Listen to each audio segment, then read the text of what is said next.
बेताल ने विक्रम को कहानी सुनाने का सिलसिला शुरू किया। बेताल ने कहा कि काशी नगर में प्रजा मुकुट नाम का एक राजा राज करता था। उसका वृष मुकुट नाम का एक लड़का था। वृष मुकुट जो कि एक राजकुमार था, उसने दीवान के लड़के के साथ मिलकर शिकार पर जाने की सलाह की। वृष मुकुट और दीवान के लड़के ने जंगल की तरफ अपना रास्ता शुरू किया। जैसे ही वो घने जंगल के अंदर पहुंचे, उन्हें दिखा एक बहुत ही सुंदर तालाब। उस सुंदर तालाब में कमल के फूल खिले थे और अलग अलग तरह के पक्षी आसपास चहका रहे थे। उन्हें ये सुंदर नजारा बहुत पसंद आया। उन्होंने अपने घोड़ों को एक पेड़ से बांधा और वहीं पास में एक शिव जी का मंदिर था। उस मंदिर के भीतर जाकर शिव जी के दर्शन करने की ठान ली। जैसे ही दोनों शिव जी के मंदिर के अंदर दर्शन करने गए और उस मंदिर से बाहर आए, तो वो अपने घोड़ों की तरफ बढ़ ही रहे थे कि उन्होंने देखा जो इतना सुंदर तालाब था, उस तालाब में एक राजकुमारी अपनी सहेलियों के साथ स्नान कर रही थी। अब ये देखकर दीवान का लड़का तो वहीं बाहर रुक गया और दूर उस तालाब से दूर रुक गया। लेकिन राजकुमार आगे बढ़ा और उसने जैसे ही राजकुमारी को देखा, उस राजकुमारी पर उसने अपना दिल दे दिया। राजकुमारी ने भी तालाब में से राजकुमार को कुछ इशारा किया। राजकुमारी ने तालाब में से एक कमल का फूल निकाला, उसे अपने कानों से लगाया, अपने दांत से दबाया, अपने पैरों के नीचे दबाया और सीने से लगाया। अब जैसे ही उसने अपने उस कमल के फूल को सीने से लगाया, वहां से राजकुमारी अपनी दोस्तों के साथ चली गई। ये देखकर उस राजकुमार को बहुत बुरा लगा। उसने अपने दोस्त को कहा, उस दीवान के लड़के को कहा कि मेरा तो इस राजकुमारी पर दिल आ गया है, अब मैं इस राजकुमारी के बिना नहीं रह सकता, प्लीज मेरी कुछ मदद करो। और मैं तो इस राजकुमारी का ना नाम जानता हूँ ना पता जानता हूँ, मैं इसे कैसे खोजूंगा। उस दीवान के लड़के ने कहा, राजकुमार आप इतनी क्यों समस्या में घुसे हो, आप इतनी क्यों टेंशन ले रहे हो। उस राजकुमारी ने आपको सब बता दिया है। राजकुमार ने कहा, लेकिन कैसे, उसने तो अपने मुंह से एक शब्द भी नहीं कहा। दीवान के लड़के ने कहा, राजकुमार जब उस राजकुमारी ने उस कमल के फूल को अपने कानों से लगाया, उसका मतलब था कि वो कर्नाटक की रहने वाली है। और जब उस राजकुमारी ने उस कमल के फूल को अपने दांतों से लगाया, इसका मतलब था कि वो दंतवंत राजा की बेटी है। और जब उसने उस कमल के फूल को अपने पैरों से दबाया, इसका मतलब था उसका नाम पद्मावती है। और जैसे ही राजकुमारी ने उस कमल के फूल को अपने सीने से लगाया, इसका मतलब है कि उस राजकुमारी का आप पर दिल आ गया है। राजकुमार की खुशी का ठिकाना नहीं रहा। उसने दीवान के लड़के को कहा कि चलो हम आज ही कर्नाटक के लिए निकल पड़ते हैं। उन्होंने भी कर्नाटक के लिए अपना रास्ता शुरू किया। घूमते फिरते चहकते उछलते कूदते वो 1.5 दिन में कर्नाटक पहुंच गए। जैसे ही वो कर्नाटक की सीमा पर पहुंचे, उन्हें दिखी एक बूढ़ी औरत जो चरखा काट रही थी। अब दीवान के लड़के ने पूछा, माई हम यहाँ पर व्यापार के लिए आए हैं, हमारा सामान पीछे आ रहा है, अगर आपकी कृपा हो तो क्या हम कुछ समय आपकी कुटिया में बिता दें। बुढ़िया को उन दोनों की शक्ल देखकर उन पर भरोसा हो गया और माई ने कहा, हाँ बेटा ये आपका ही घर है, जितने दिन चाहे यहाँ ठहर जाओ। अब दीवान के लड़के ने मैया से पूछा, माई आप क्या करती हैं, आपका दिन बसर कैसे होता है और आपके परिवार में और कौन कौन है। माई ने कहा, बेटा मेरा एक छोटा बेटा है जो राजा की सेवा करता है और मैं राजकुमारी की दाई थी, अब बूढ़ी हो गई हूँ तो घर में ही रहती हूँ, दिन में एक दिन राजकुमारी से मिल लेती हूँ और राजा मुझे खाने के लिए यहीं कुछ भिजवा देते हैं, इसी से मेरा गुजर बसर होता है। अच्छा। राजकुमार ने बूढ़ी अम्मा को कुछ सोने की मुद्राएं दी और कहा कि मैया, जब आप कल राजकुमारी से मिलने जाएंगी तो उन्हें मेरा संदेश देना कि जो राजकुमार आपको तालाब के किनारे मिला था वो आपका इंतजार कर रहा है। बूढ़ी मैया अगले दिन राजकुमारी से मिलने राजमहल गई और उसने राजकुमार का वो संदेश राजकुमारी को दे दिया। लेकिन जैसे ही राजकुमारी को वो संदेश मिला, राजकुमारी को बहुत गुस्सा आया। राजकुमारी ने अपने दोनों हाथ चंदन की उंगलियों में भिगोए और बूढ़ी अम्मा के गालों पर छाप दिए और बूढ़ी अम्मा को कहा, निकल जाओ मेरे राजमहल से। बूढ़ी अम्मा ने वो संदेश जाकर राजकुमार को बता दिया कि उसके साथ जो हुआ था। राजकुमार हक्का बक्का रह गया। दीवान के लड़के ने कहा, राजकुमार घबराए नहीं, इससे वो कहना चाहती हैं कि अभी चांदनी रात को 10 दिन है, अंधेरी रात में वो आपको मिलेंगी। राजकुमार की खुशी का ठिकाना नहीं था।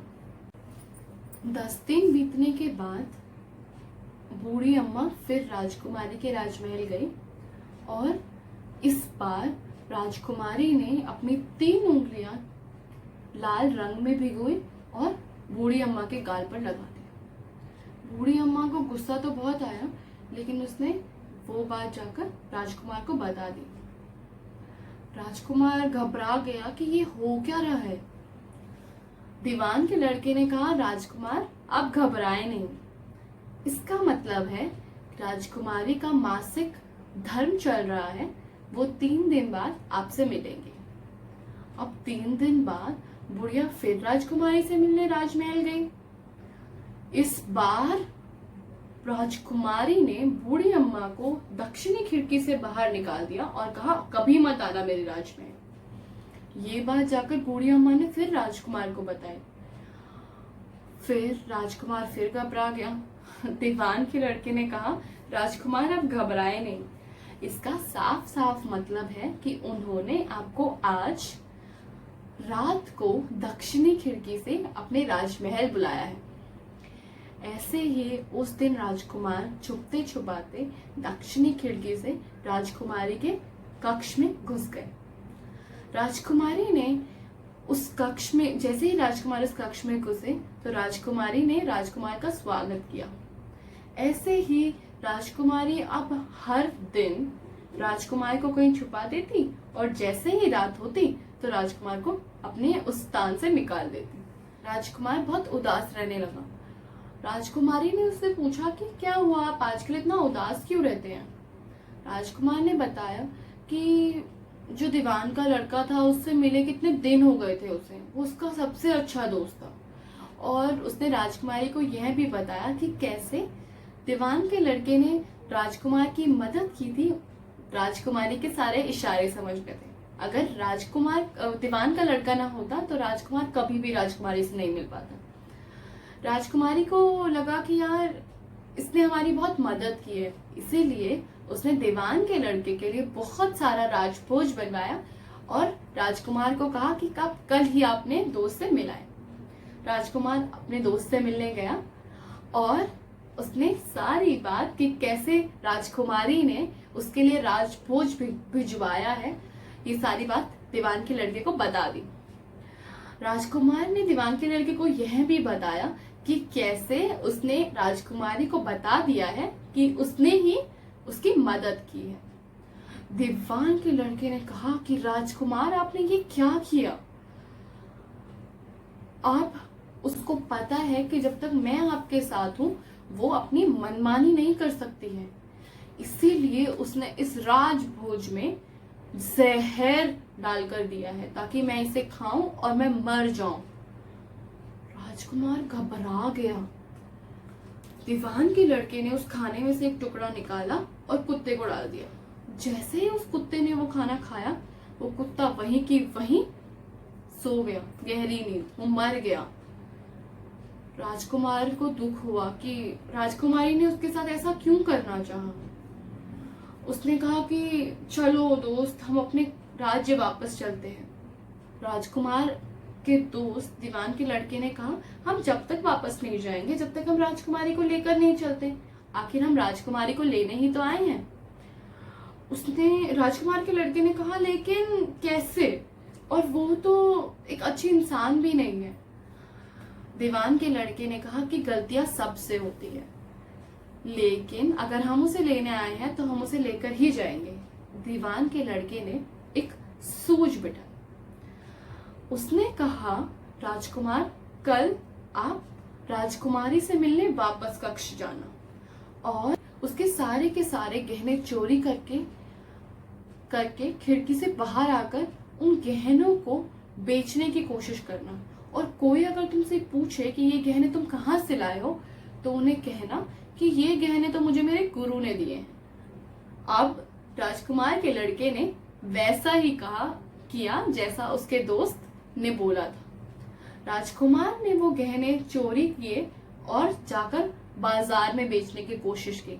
अब जैसे वो सुनार के पास गया, सुनार ने फट से पहचान लिया कि ये गहने तो राजकुमारी के हैं, और उस सुनार ने यही बात जाकर दीवान को बता दी। जैसे ही दीवान को ये बात पता चली, उसने ये बात राजा को बता दी। राजा को जैसे ही ये पता चला, उसने उस राजकुमार को जो कि वेश बदल कर आया था, उससे अपने दरबार बुलाया और पूछा कि आपको ये गहने कहाँ से मिले।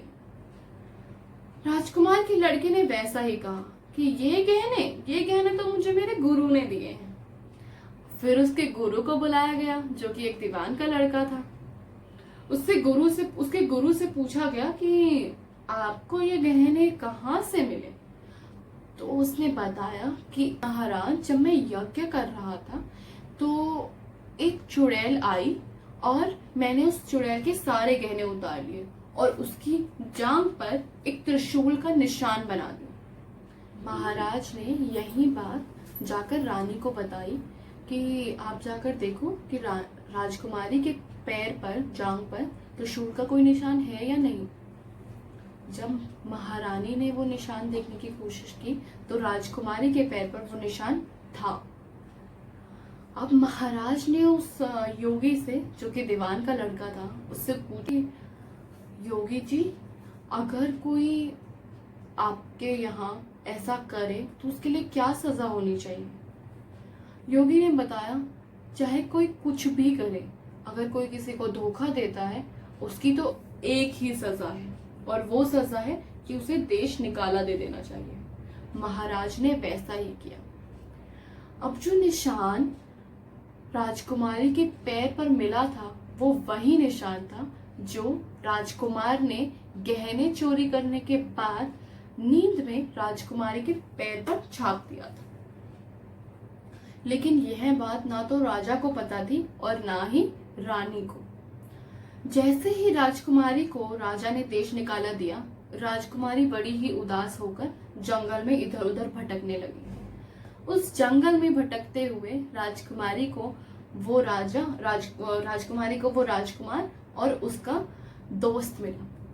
उस राजकुमार ने अपने देश ले जाने का फैसला किया और राजकुमारी ने भी उसके लिए हामी भर ली। अब बेताल ने विक्रम से पूछा, अच्छा विक्रम, तुम जो इतने समझदार हो, तुम बताओ कि इसमें पापी कौन है। पापी क्या दीवान का लड़का है जिसने ये पूरा खेल रचा, या फिर वो राजकुमारी जिसने दीवान के लड़के को जहर देने की कोशिश की, या फिर राजकुमार जो कि उसने झूठ बोला और चोरी की, राजकुमारी के गहने चोरी किए, या फिर कोई और। सोचो, आपको क्या लगता है कि कौन है पापी। विक्रम ने बेताल से कहा, ना तो पापी दीवान का लड़का है, ना राजा है, ना राजकुमारी है, ना रानी है, ना दीवान है, और ना ही वो सुनार जिसने गहनों की पहचान की।